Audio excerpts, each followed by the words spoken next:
गर्मी की शाम है। गांव के आखिर में साधारण सा चौपाल और एक छोटी चाय की दुकान। भोलू की चाय की दुकान। हवा में चाय की खुशबू और बरगद के पत्तों की सरसराहट।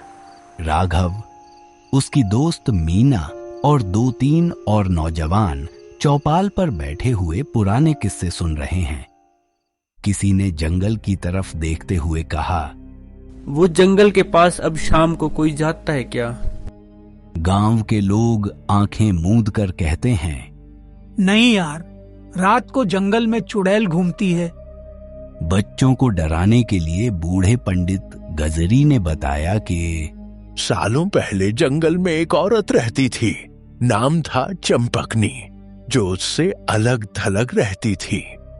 एक रात किसी अनहोनी के बाद लोग उसे चुड़ैल कहकर जलाकर भटक गए। तब से कहा जाता है उसकी आत्मा रात में लाल आंखों के साथ निकलती है और लोगों की आवाजों से उन्हें भीतर खींच लेती है। कहानी सुनते सुनते माहौल ठंडा पड़ता है। राघव की आंखों में जिज्ञासा जगती है। क्या सच में चुड़ैल है?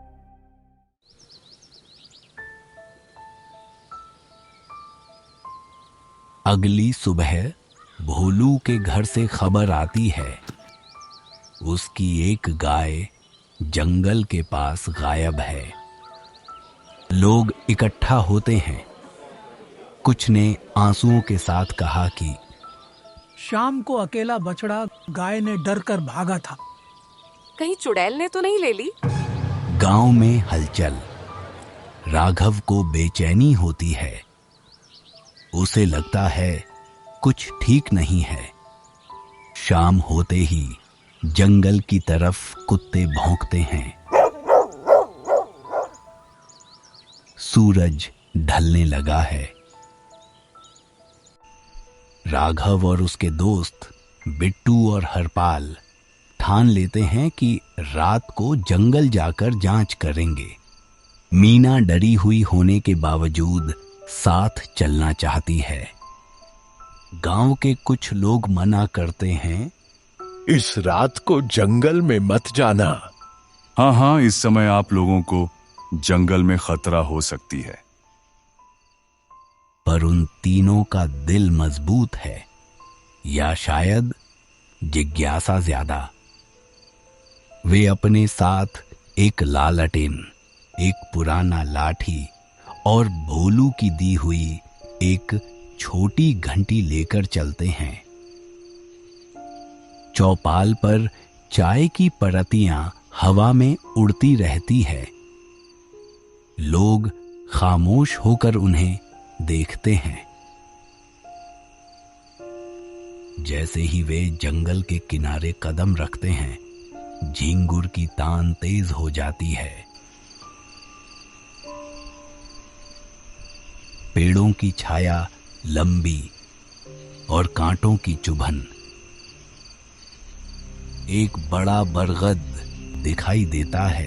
वो वही बरगद जिसके पास कहा जाता है चंपकनी रहती थी।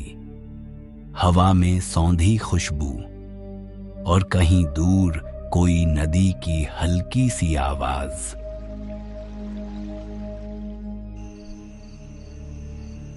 अचानक घंटी बजती है, पर किसी ने नहीं छेड़ी। हरपाल का मानना है कि ये जंगल की आवाजें हैं। बिट्टू का मुंह कंप कपा रहा है।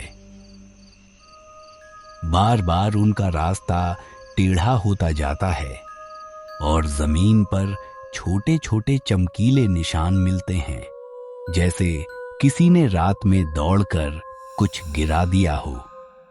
एक चूड़ी, टूटी हुई लाल साड़ी का टुकड़ा और मिट्टी पर पैरों के आधे पैरों के निशान।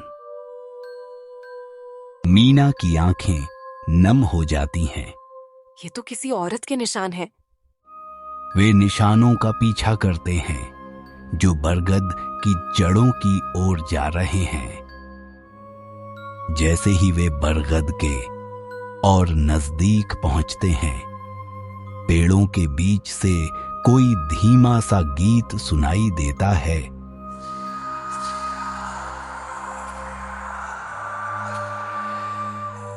आवाज दूर से बुलाती है। राघव को लगता है जैसे आवाज किसी को ढूंढ रही हो। राघव, वापस चलते हैं। मुझे यहाँ पर कुछ ठीक नहीं लग रही है। नहीं, अभी नहीं। क्या मामला है, जरा देख कर जाएंगे। आओ मेरे पीछे पीछे।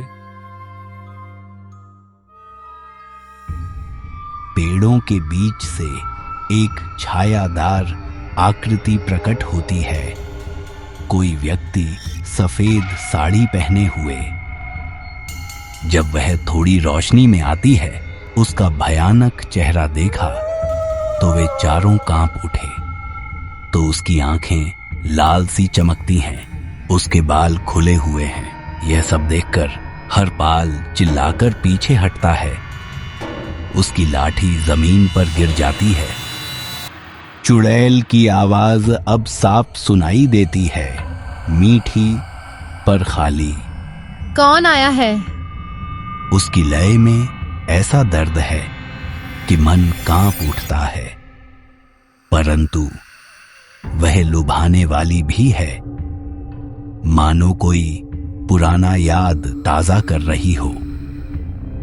उनकी हिम्मत झट से कमजोर पड़ती है, क्योंकि चुड़ैल अपना स्वरूप बदल लेती है।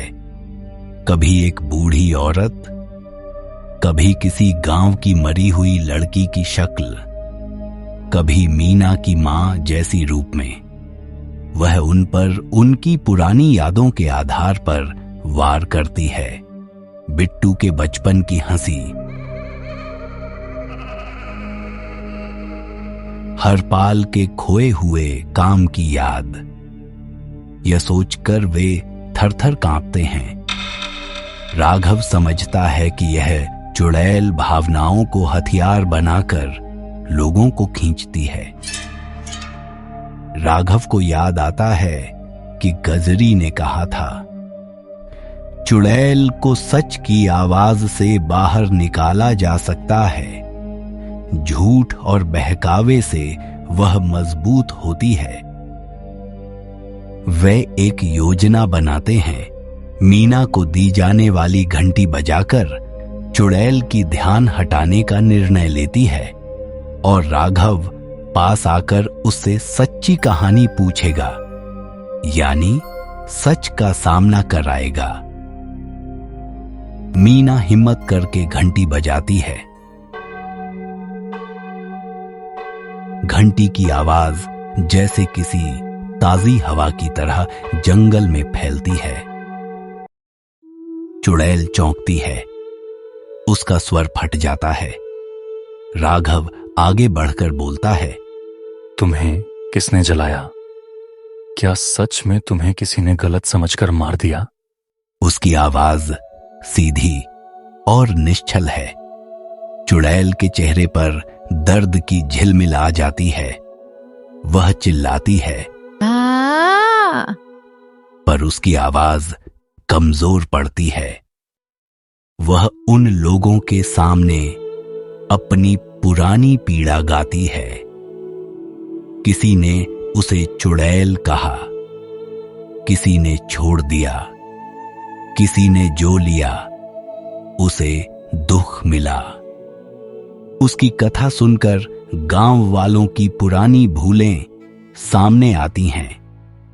चुड़ैल बताती है कि चंपकनी ने गांव की एक महिला को बचाया था, पर गांव ने उसे ही दोषी मान लिया। लोग लालच और डर में सच्चाई छिपा बैठे थे। राघव, अगर तुम आज नहीं आते तो मेरे बारे में सच्ची घटना किसी को पता नहीं चलता। आज मुझे मुक्ति मिली। ये बोलकर चुड़ैल धीरे धीरे अदृश्य हो गई।